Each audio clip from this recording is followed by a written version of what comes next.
Hi, this is Sarit Switzer, and welcome to the It Is Taught podcast, a podcast devoted to the teachings of Rabbi Shneur Zalman of Liadi as recorded in his most famous work, the Tanya. My hope for this show is to make these teachings accessible and relatable to the average person, regardless of prior Jewish education or affiliation. The episodes follow the prescribed daily study portions and are meant to serve as practical lessons in how to live your life as your true self and develop an authentic and powerful relationship with your Creator. I have personally experienced the effects the study of this work has had on me, and I'm excited to share what I can of this knowledge with you. So please join me on this journey of learning, self-growth, and connection with your source.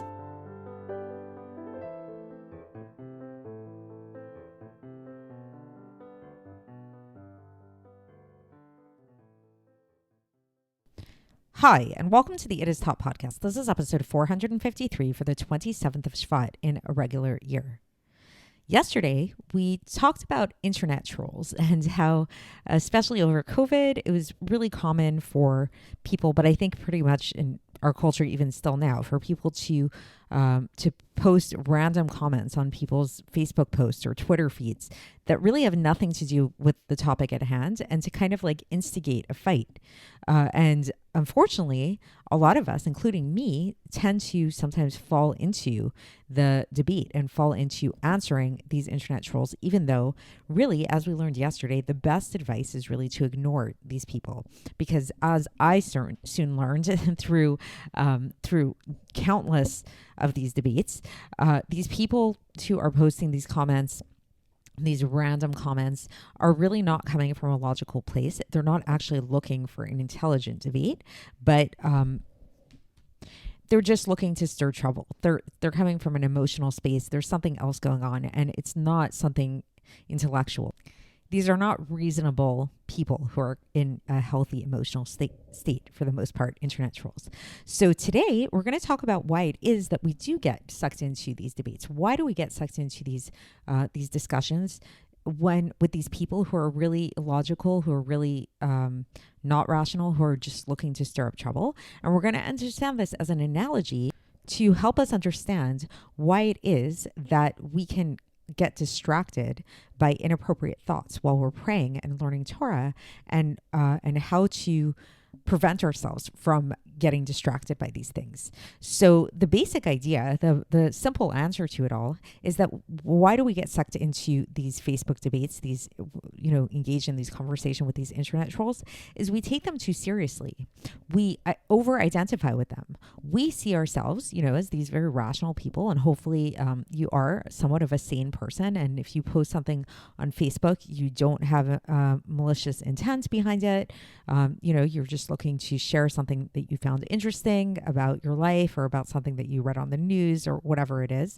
And then when somebody comments on that post, you think that this person is like you, is also a rational, sane human being who is looking to share some information.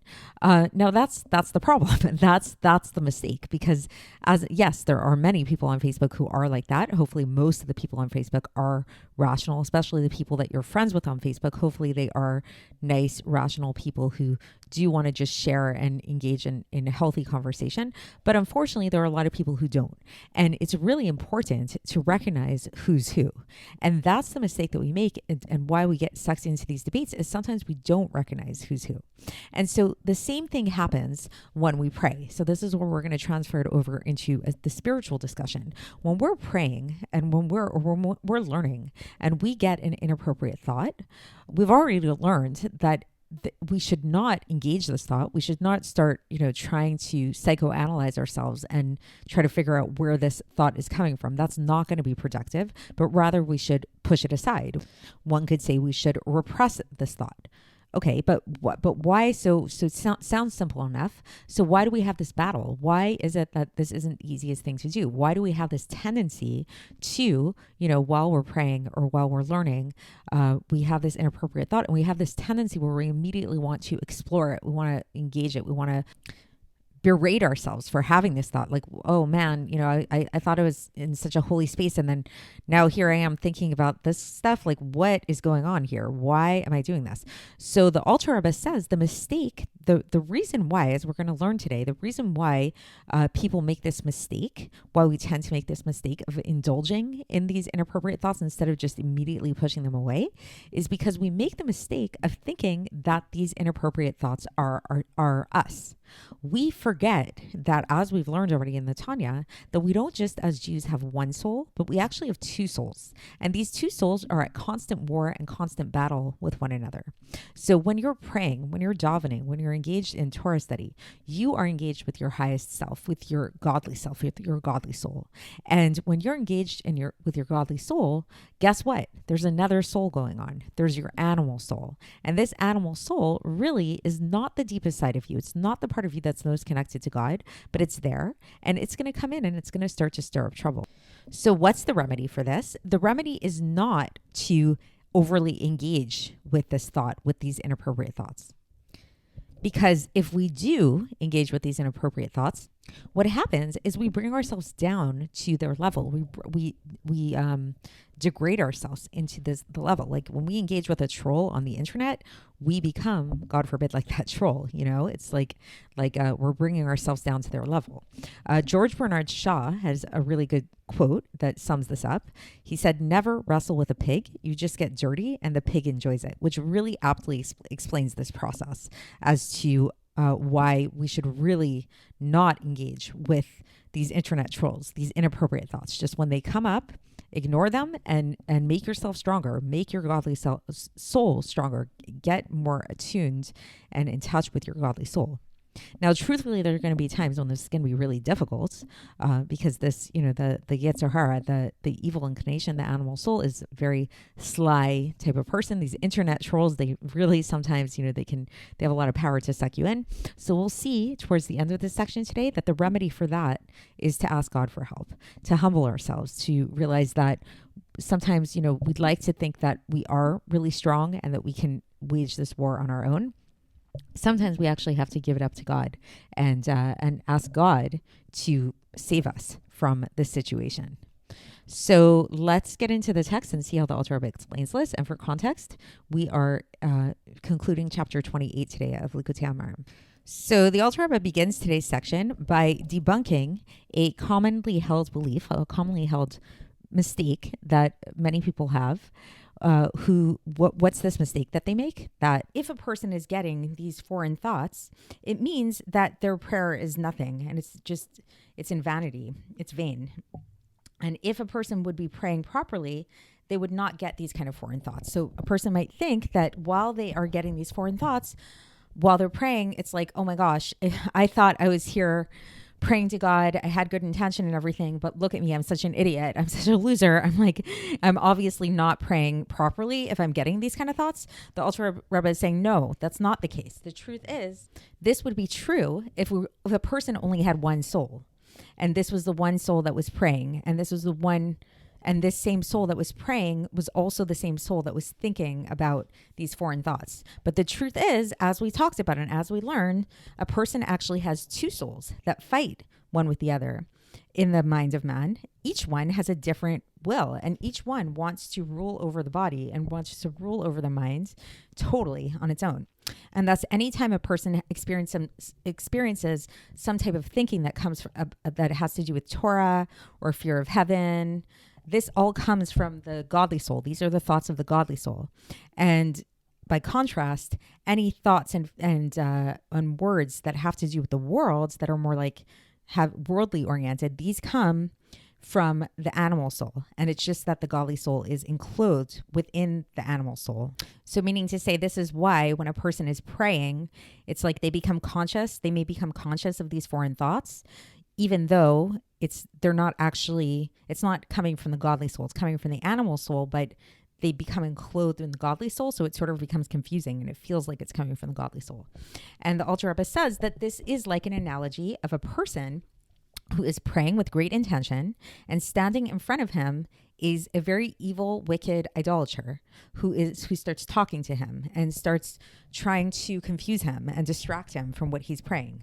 And the advice for this is not to answer to this person. So remember, just like we talked about a heckler in life. So just like this, if let's say if you're in a scenario where you are praying with great intention, and then there's some guy around you who's, really anti-religious, let's say, and is trying to distract you and make fun of you or just talk to you and everything to get you away from your prayers, you should not answer to them, but you should actually just ignore them. And so you should not talk to them in a good way or in a bad way. Like don't try to reason with such a person, but rather you should make yourself as if you are deaf and as if you don't hear at all what they're saying. And this is a fulfillment, a verse that is found in Mishlei, and this is from Mishlei chapter 26, verse 4, where it says, Al ta'an ksil be'ivalto pen tshve lo gam ata. So that literally means answer not a fool according to his folly, lest you too become like him.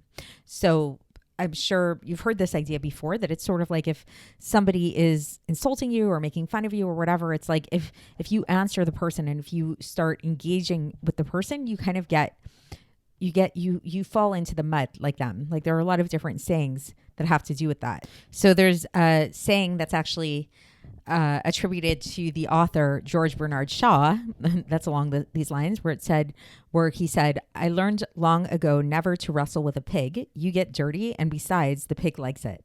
So that's basically the situation here, is you do not wrestle with a pig. You don't engage with these kind of people who are just merely there to distract you. This isn't somebody to be reasoned with. And now the Alter Rebbe says that this is basically the same idea, where he literally uses pretty much the same analogy of getting dirty, not making yourself dirty, in this application of when we get some kind of foreign or inappropriate thought, that we should not answer the inappropriate thought. We should not try to wrestle with the thought, because the one who wrestles, this is what the Alter Rebbe says, the one who wrestles with somebody who's filthy becomes filthy themselves.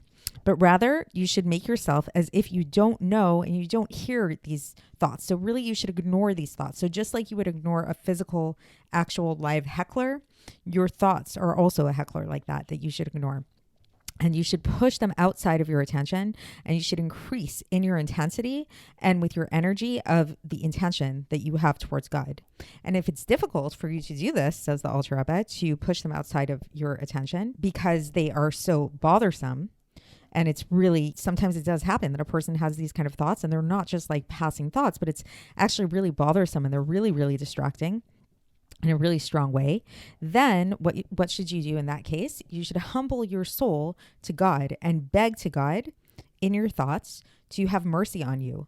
And with God's great mercy, just like a father would be merciful towards his children, because the children of a father come from the father's mind, this is the same way that God should have mercy on his soul, on the person's soul, because our souls come from him, and God should save a person from these turbulent waters, and for his sake he should do it, because we are a part of God.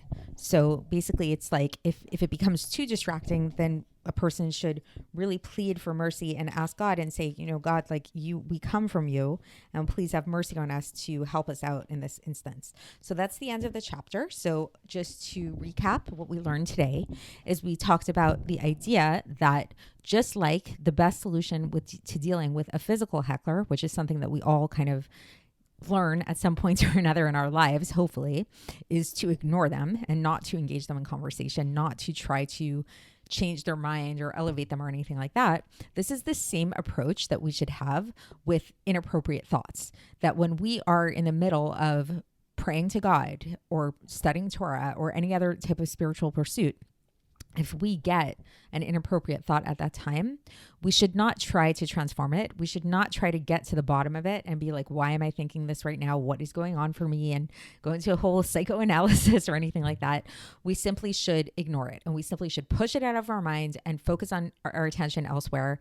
And if anything, it should actually, in a way, kind of motivate us and make us realize that we're on the right track. Because why would these thoughts be coming to us at these moments? Because just like in a wrestling match, when you have one wrestler who is becoming stronger and winning over the other. Like if you ever see this you see this often with races when people are like running marathons, that you'll watch two people racing one next to the other, and when one of them starts going faster, the other one begins to speed up as well, because it's like, oh my gosh, I don't want that guy to beat me. So that's basically what's going on within you, is that when the animal soul sees that your godly soul is doing so well, then it's like, okay, you think you're doing so well, I'm going to up my game and I'm going to challenge you on the next level.